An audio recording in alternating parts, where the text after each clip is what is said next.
ওকে, আসসালামু আলাইকুম।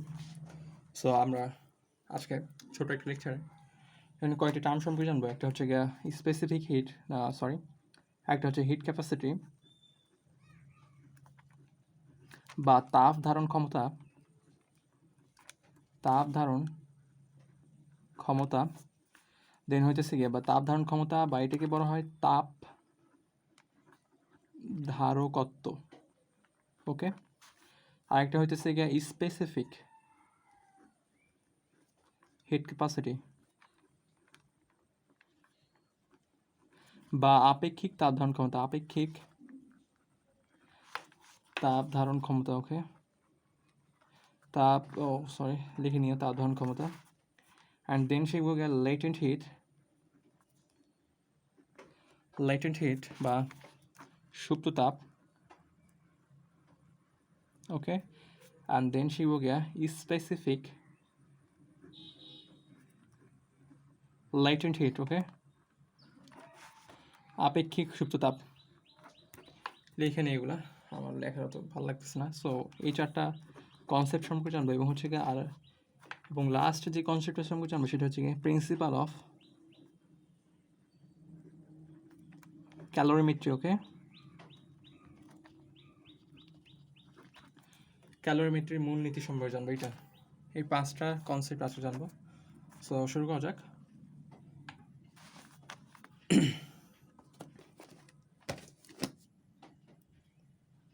আচ্ছা, ওয়ান সেকেন্ড।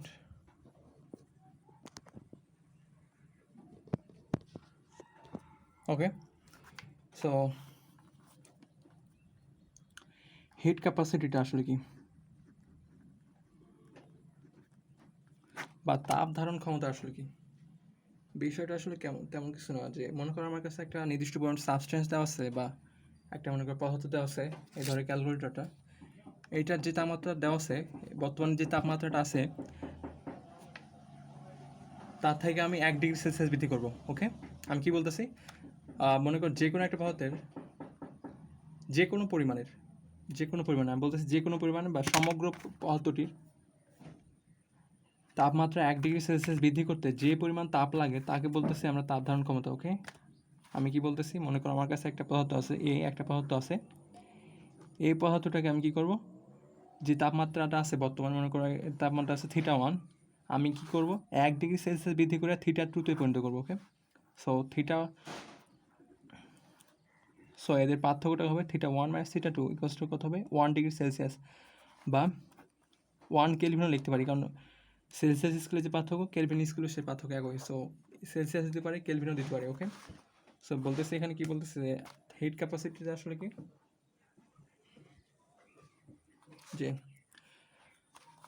যে কোনো একটা পদার্থের যে কোনো পরিমাণে তাপমাত্রা 1 ডিগ্রি সেলসিয়াস বৃদ্ধি করতে যে পরিমাণ তাপ লাগে তাকে বলতেছি কি আমি হিট ক্যাপাসিটি বা তাপ ধারণ ক্ষমতা। ওকে, সো মনে করো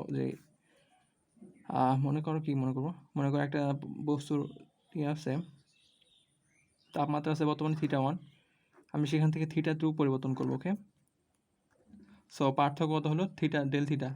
ওকে, এই এইটুকু বাড়ার জন্য মানে θ1 থেকে θ2 বাড়ানোর জন্য আমাকে তাপ লাগলো কিউ পরিমাণ তাপ লাগলো আমার কাছে। সো বলতেছি যে বস্তুটির তাহলে তাপ বাড়লো কত, ডেল থিটা পরিমাণ না। সো ডেল থিটা পরিমাণ তাপ বাড়াতে আমার তাপ লাগে কত, তাপমাত্রা বাড়াতে আমার তাপ লাগে কত, কিউ পরিমাণ। ওকে, দেন 1 ডিগ্রি সেলসিয়াস বা 1 কেলভিন তাপ বাড়াতে আমার কত লাগবে, কিউ বাই ডেল থিটা, ঐকিক নিয়ম আসলে। So Q by del theta, তাই না? এটা হচ্ছে গিয়া তাপ ধারণ ক্ষমতার এক সূত্র। সো তাপ ধারণ ক্ষমতা C equals to Q by del theta. Okay, okay, so আমি আবার বলছি তাপ ধারণ ক্ষমতা আসলে কি, তাপ ধারণ ক্ষমতা হচ্ছে পদার্থের যে কোনো পরিমাণকে দেওয়া আছে সেটার তাপমাত্রা 1 ডিগ্রি সেলসিয়াস বাড়াতে যে পরিমাণ তাপ লাগে তাকে বলতেছি তাপ ধারণ ক্ষমতা। ওকে, এই ডেল থিটা পরিমাণ 1 ডিগ্রি সেলসিয়াস হলে যে পরিমাণ তাপ লাগে সেটা হচ্ছে তাপ ধারণ ক্ষমতা। ওকে, আবার বলতেছি যে মনে করো একটা বস্তুর তাপমাত্রা ডেল থিটা বাড়াতে তাপ লাগে কিউ পরিমাণ, সো 1 কেলভিন বা 1 ডিগ্রি সেলসিয়াস বাড়াতে লাগে কিউ বাই ডেল থিটা। এটা হচ্ছে গিয়ে আমি সূত্র প্রতিপাদন করলাম, এটাই আর কিছু না। সো হিট ক্যাপাসিটি আসলে কি কিউ বাই ডেল থিটা, একক কী হবে জুল পার কেলভিন বা জুল পার ডিগ্রি সেলসিয়াস। ওকে, এই যে থিটা, এইটা আসলে এখন বলতেছে যে specific hit capacity, specific hit capacity আসলে কি, স্পেসিফিক বা নির্দিষ্ট পরিমাণ, আর এই নির্দিষ্ট পরিমাণটা হচ্ছে গিয়া ধরা হয় 1 গ্রাম বা 1 কেজি, যে কোনো একটা ধরলে হবে 1 গ্রাম বা 1 কেজি। গ্রামে যখন আসবে আমার উল্লেখ করা থাকবে তখন আমি গ্রামে ধরবো, যখন ইসেলে উল্লেখ করা থাকবে কেজিতে উল্লেখ করা থাকবে তখন আমি কেজিতে ধরবো। সো বলতেছি যে যখন কোনো একটি পদার্থের 1 কেজি বা 1 গ্রাম পরিমাণকে কী হচ্ছে গিয়ে পরিমাণে তাপমাত্রা 1 ডিগ্রি সেলসিয়াস বা 1 কেলভিন বৃদ্ধি করতে আমার যে পরিমাণ তাপ লাগবে তাকে বলতেছে আমরা স্পেসিফিক হিট ক্যাপাসিটি। ওকে, যেটিকে এইচ দ্বারা প্রকাশ করা হয়। সো এইচ ইকুয়ালস টু কী হবে Q by M into del theta. Okay, এই সূত্র আসলে কেমন দেখো, মনে করো আমার একটা বস্তুর পরিমাণ দেওয়া আছে এম কেজি। ওকে, এম কেজি তাপমাত্রা মনে করো ডেল থিটা বাড়াইতে আমার তাপ লাগে কিউ পরিমাণ। ওকে, তো 1 কেজি বস্তুর 1 কেলভিন বা 1 ডিগ্রি সেলসিয়াস তাপমাত্রা বৃদ্ধিতে কত লাগবে, তাহলে Q by M del theta, তাই না? ওকে, সো এটা হচ্ছে কি আমার স্পেসিফিক হিট ক্যাপাসিটি, আসলে কিছু না এটা। সো তাপ ধারণ ক্ষমতা আমার কী ছিল, যে তাপ ধারণ ক্ষমতা ছিল আমার গিয়ে যে কোনো একটা পদার্থের বা যে কোনো পরিমাণ তাপমাত্রা কত 1 ডিগ্রি সেলসিয়াস বৃদ্ধি করতে আমার যে পরিমাণ তাপ লাগে সেটা হচ্ছে গিয়ে তাপ ধারণ ক্ষমতা।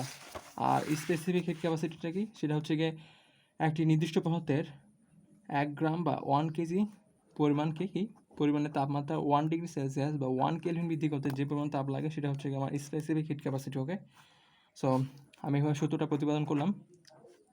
দেন আমার এখন এককটা কী হবে জুল। দেখো জুল, আমি যদি কেজি ধরে যাও কেজি লিখতে পারি, কেজি পার ডিগ্রি সেলসিয়াসও লিখতে পারি, বা জুল পার কেজি পার কেলভিনও লিখতে পারি, বা এমনও লিখতে পারি joule per gram per degree Celsius বা joule per KG per degree Celsius. ও হ্যাঁ, এমনও লিখতে পারি, বা জুল পার গ্রাম কেলভিন এমনও লিখতে পারি। এই 4 উপায়ে আমি আসলে ইউনিটগুলো প্রকাশ করতে পারি। ওকে, আচ্ছা, সো সূত্রগুলো কী ছিল, তাপ ধারণ ক্ষমতা ছিল কিউ বাই ডেল থিটা, তাই না? আর এস ইকুয়ালস টু কি Q by M del theta. Okay, আচ্ছা দেখো এখানে তাপ ধারণ ক্ষমতা এবং এর মধ্যে সম্পর্কটা কি, তাহলে তাপ ধারণ ক্ষমতা এবং আপেক্ষিক তাপ ধারণ ক্ষমতার মধ্যে সম্পর্কটা কি হতো, এই দেখো কিউ বাই ডেল থিটার মান কত এখানে সি, এখানে দেখো so S equals to C by M. So C equals to লিখতে পারি কি এম এস, তাই না? এই তো C equals to M S, এটা হচ্ছে কি একটা সম্পর্ক তাপ ধারণ ক্ষমতা এবং আপেক্ষিক তাপ ধারণ ক্ষমতার মধ্যে সম্পর্ক। ওকে, আচ্ছা, সো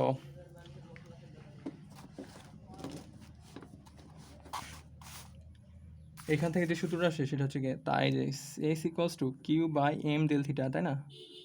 সো এখান থেকে সূত্র আসে Q equals to M S del theta. আমার কাছে যখন দেওয়া থাকবে তাপ ধারণ ক্ষমতা দেওয়া থাকবে, আপেক্ষিক তাপ ধারণ ক্ষমতা দেওয়া থাকবে, তখন আমি এই সূত্রটা ইউজ করব। আর আরেকটা সূত্রটা হচ্ছে গিয়ে Q equals to C del theta. যখন আমার কাছে শুধু তাপ ধারণ ক্ষমতা দেওয়া থাকবে তখন আমি এই সূত্রটা ইউজ করবো। ওকে, সো মনে রাখবা, কি মনে রাখবা, Q equals to M S del theta, যেখানে এস হচ্ছে গিয়া আপেক্ষিক তাপ ধারণ ক্ষমতা, এবং Q equals to C del theta, যেখানে সি হচ্ছে গিয়া কি তাপ ধারণ ক্ষমতা, এবং C equals to M S. Okay, এগুলো আসলে প্র্যাকটিস করতে করতে চলে আসবে। সো এখন হচ্ছে গিয়ে আমার লেটেন্ট হিট বা সুপ্ততাপটা আসলে কি, সুপ্ততাপ। আচ্ছা দেখো আমার এখানে মনে করো 100 ডিগ্রি সেলসিয়াস তাপমাত্রার বাষ্প দেওয়া আছে। ওকে, সো আমি একে কনডেন্স করতেছি, মানে ঘনীভূত করতেছি, আমি এর তাপমাত্রা কমাইতেছি। সো একটা সময় দেখা যাবে কি হবে, যে আচ্ছা আমি কী করতেছি এখানে, আমার মনে করো 100 ডিগ্রি সেলসিয়াস তাপমাত্রা আমার বাষ্প আসছে। সো আমি এখান থেকে তাপ কমাইতেছি, মানে ঠান্ডা করার জন্য আমি কী করা লাগবে, তাপ তো অবসান করা লাগবে, তাই না? সো আমি তাপ অবসান করতেছি, তাহলে কী হবে, তাপমাত্রা কমতে থাকবে। ওকে, সো যখন কিন্তু দেখা যায় যে 100 ডিগ্রি সেলসিয়াস তাপমাত্রার বাষ্প যখন আমি কনডেন্স করি তখন যতই তাপমাত্রা আমি কী করি না কেন, না সরি, যতই আমি তাপ অপসারণ করি না কেন, তাপের কোনো চেঞ্জ না, তাপমাত্রার কোনো চেঞ্জ হয় না যতক্ষণ না সেটি 100 ডিগ্রি সেলসিয়াস তাপমাত্রার পুরো তরলে পরিণত হয়। ওকে, সো আমি কি বলতেছি এখানে যে আমি যখন মনে করো আমাকে দেওয়া হচ্ছে যে 100 ডিগ্রি সেলসিয়াস তাপমাত্রার আমি বাষ্প আছে, আমি এটা কী করবো, ঘনীভূত করব, তাপ অপসারণ করে আমি কী করব, 100 ডিগ্রি তরলে পরিণত করব। সো আমরা জানি কি তাপ অপসারণ করলে কী হয়, তাপমাত্রা কমতে থাকে। ওকে, তাপমাত্রা কমতে থাকে, কিন্তু আমরা যখন এক্সপেরিমেন্ট করতেছি তখন দেখতেছি আমরা যতই তাপ অপসারণ করি না কেন সেই তাপমাত্রার পরিমাণটা কমতেছে না যতক্ষণ না সেটা 100 ডিগ্রি সেলসিয়াস তাপমাত্রার পুরোপুরি তরলে পরিণত হচ্ছে। ওকে,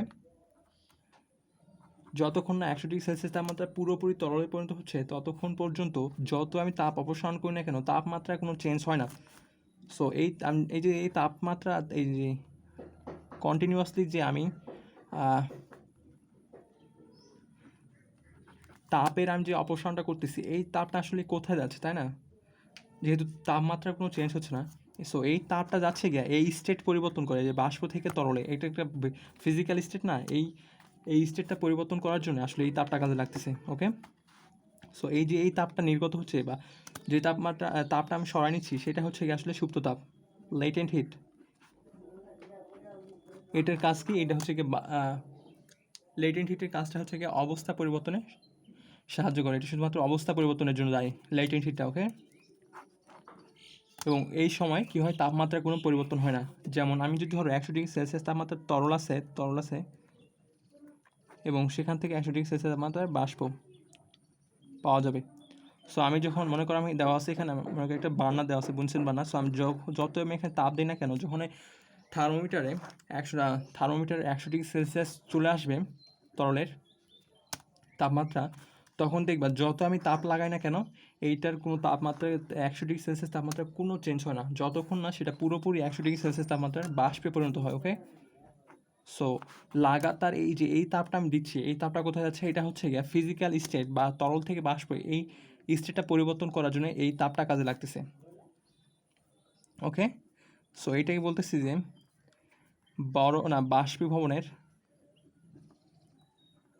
বাষ্পীভবনের সুপ্ত তাপ, এটা বাষ্পীভবনের সুপ্ত তাপ এদিকে যাচ্ছে বা এদিকে যাচ্ছে, এটা দুইটা। ওকে, এটা হচ্ছে গিয়ে বাষ্পীভবনের সুপ্ত তাপ। বাষ্পীভবনের সুপ্ত তাপের কাজ কি? এটা কাজ হচ্ছে গিয়ে তরলকে সম্পূর্ণ বাষ্পে পরিণত করা বা বাষ্পকে সম্পূর্ণ তরলে পরিণত করা। ওকে, কিন্তু এক্ষেত্রে কী হয়, তাপমাত্রা কোনো চেঞ্জ হয় না। ওকে, এটা পানির ক্ষেত্রে বলতেছি শুধু, আরও অনেক আছে এরকম উদাহরণ, সেগুলো আইডিয়া আমার নাই বর্তমানে। সো দেখো তেমনি আরেকটা উদাহরণ দেখো, 0 ডিগ্রি সেলসিয়াস তাপমাত্রা, মনে করো বরফ আছে আমার কাছে এবং এখান থেকে আসবে কি 0 ডিগ্রি সেলসিয়াস তাপমাত্রার পানি। সো আমি যখন 0 ডিগ্রি সেলসিয়াস তাপমাত্রা বরফ থেকে তাপ অপসারণ করতে থাকবো তখন কী হবে, সেটি অবশ্যই তাপমাত্রা কমে থাকবে, তাই না?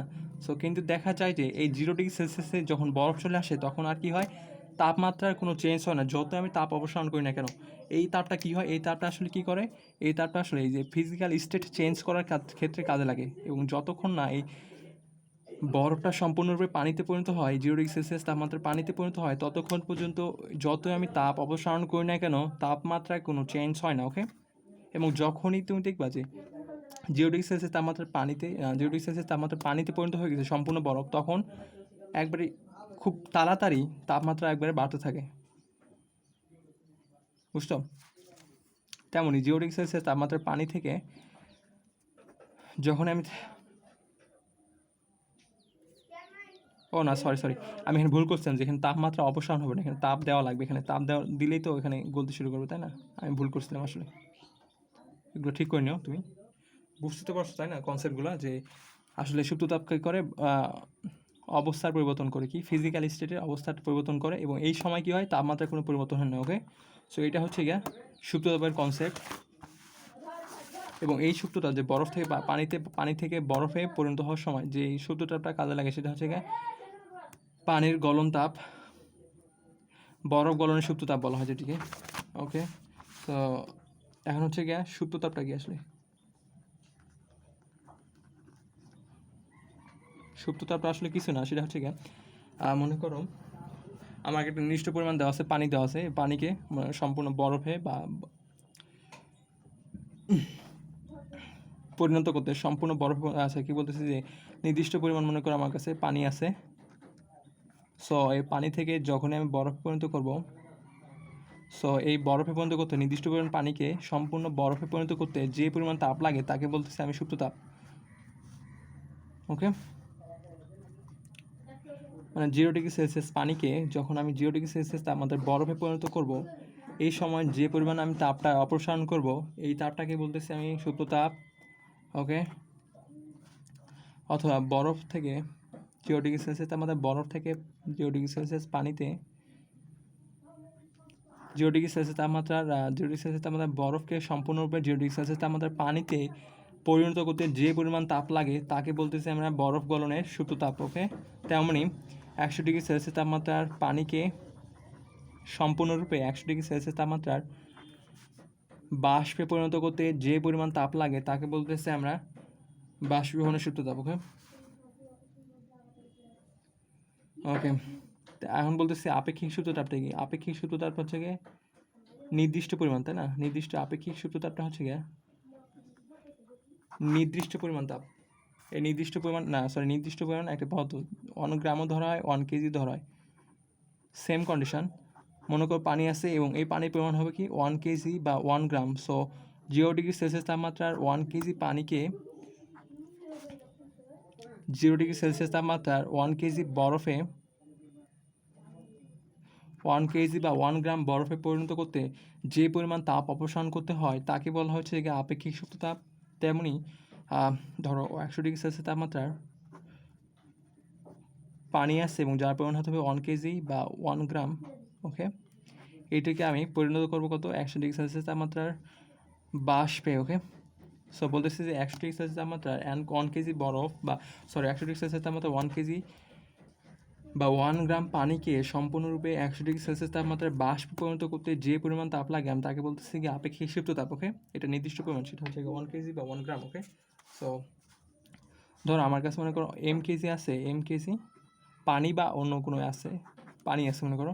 সো কেজিকে আমি পরিণত করতেছি যে কেজিকে মানে বরফ থেকে পানিতে বা পানি থেকে বরফে পরিণত করতে আমার লাগতেছে কিউ পরিমাণ তাপ।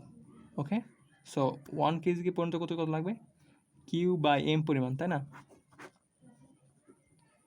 এটা হচ্ছে কি আসলে আমার সুপ্ত তাপের সূত্র। সো সূত্র এল ইকুয়ালস হচ্ছে কি Q by M. Okay, so একক ভরের কোনো পদার্থকে সম্পূর্ণরূপে তার অবস্থা পরিবর্তন করতে যে পরিমাণ তাপ লাগে বা তাপ অপসারণ করতে হয় তাকে বলতেছি গিয়ে আপেক্ষিক সুপ্ত তাপ। ওকে, তো সূত্রগুলো কি কি আমি পাইলাম এখান থেকে? আচ্ছা, এল ইকুয়ালস টু পাইলাম কি? এল ইকুয়ালস টু আমি কি পাইলাম? ইকুয়ালস টু পাইলাম কিউ বাই এম। ওকে, তাই না? Q by M. So M equals to কী হবে? কিউ এল। ওকে, এখানে কি মিস করছিলাম নাকি? দেখো এখানে, দেখো দেখে কেমনে কী করলাম। আমি আপেক্ষিক সূত্রটা তো বললাম কি, আপেক্ষিক সূত্রটা হচ্ছে কি 1 কেজি পরিমাণকে, যে কোনো একটি পদার্থের 1 কেজি পরিমাণকে অর্থাৎ সম্পূর্ণ অবস্থা পরিবর্তন করতে যে পরিমাণ তাপ লাগে বা তাপ অপসারণ করতে হয় তাকে বলতেছি আমি আপেক্ষিক সূত্র তাপ। ওকে, মনে করো এম কেজি ভরে একটা বস্তু আর এম কেজি পরিমাণ আমার কি আছে, একটা পদার্থ বা তরল আছে, সেটিকে আমি সম্পূর্ণরূপে অবস্থা পরিবর্তন করব। সেক্ষেত্রে আমার লাগতেছে কিউ পরিমাণ তাপ। সো এর 1 কেজি বা 1 গ্রামকে সম্পূর্ণরূপে তরলে পরিণত করতে লাগবে আমার কত গ্রাম? কিউ বাই এম, এত পরিমাণ তাপ। ওকে, তাই না? সো এটা হচ্ছে গিয়ে আপেক্ষিক সূত্র, তাপের সূত্র কিউ বাই এম। সো এখান থেকে লিখতে পারি Q equals to M L, তাই না? এটা একটা সূত্র। সো কিউ ইকুয়ালস টু লিখতে পারি এম এল। এম কি? এম হচ্ছে গিয়ে ওই পরিমাণ এবং হচ্ছে এল হচ্ছে গিয়ে কি? এল হচ্ছে গিয়ে সুপ্ত তাপ। ওকে, আচ্ছা, সো আমি কী কী সূত্র শিখলাম সেটা হচ্ছে Q equals to M S del theta, C del theta, আরেকটা হচ্ছে গিয়া এম এল। ওকে, এই তিনটা সূত্র জানলাম এবং C equals to M S, right? আচ্ছা, এখন হচ্ছে ক্যালোরিমিতির মূলনীতিটা, আসলে ক্যালোরিমিতির মূলনীতিটা হচ্ছে গিয়ে কনজারভেশন অফ এনার্জি। এই নীতিটার উপর প্রতিষ্ঠিত, কনজারভেশন অফ এনার্জি এই নীতিটার উপর কি প্রতিষ্ঠিত। সো কনজারভেশন অফ এনার্জি বলতেছে কি, শক্তির কোনো বিনাশ নয়, শক্তি না এক রূপ থেকে অন্য রূপে চেঞ্জ হয়, এগুলো হ্যান ত্যান এগুলো। সো যখন ক্যালোরিমিতির মূলনীতিতে বলতেছি যে একটা মনে করি একটা সিস্টেম আছে, এই সিস্টেমের মাঝে এমন একটা সিস্টেম যা এই সিস্টেমের মাঝে শুধু একটা মনে করি একটা উষ্ণ পদার্থ আছে আর একটা আছে শীতল, এবং এদের মাঝে থেকে তাপের আদান প্রদান অবশ্যই হবে, যেহেতু উষ্ণ বস্তু থেকে আমরা জানি তাপ শীতল বস্তুতে যাবে। এবং এই সিস্টেমটা এমনভাবে তৈরি যে এই সিস্টেম থেকে বাইরের পরিবেশের সাথে কোনো তাপের আদান প্রদান হবে না, শুধুমাত্র এই দুটো বস্তুর মধ্যে তাপের আদান প্রদান হবে। সো এখানে বলতেছে উষ্ণ বস্তু যে পরিমাণ তাপ ত্যাগ করবে, শীতল বস্তু সেই পরিমাণ তাপ গ্রহণ করবে। সো কী হবে, উষ্ণ বস্তু কর্তৃক ত্যাগকৃত তাপ ইকুয়ালস টু কি, শীতল বস্তু কর্তৃক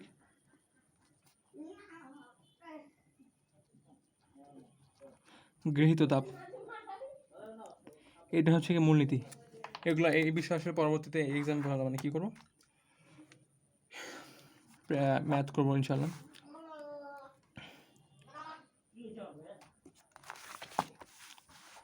আচ্ছা, আমার আসলে বুঝাইতে অনেক প্রবলেম হচ্ছে, মানে একটু আটকা যাচ্ছি।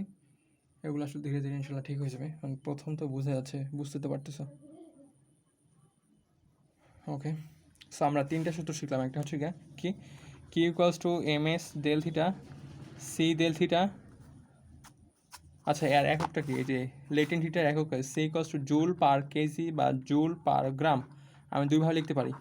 ওকে, আর আরেকটা ইউনিট মনে রাখা লাগবে যে আমি জানি যে বরফ থেকে যখন আমি পানিতে পরিণত করতেছি তখন যে সুপ্ত তাপের পরিমাণটা লাগে সেটা হচ্ছে 3.36 ইন্টু 10⁵ জুল পার কেজি। ওকে, বা 336 জুল পার গ্রাম।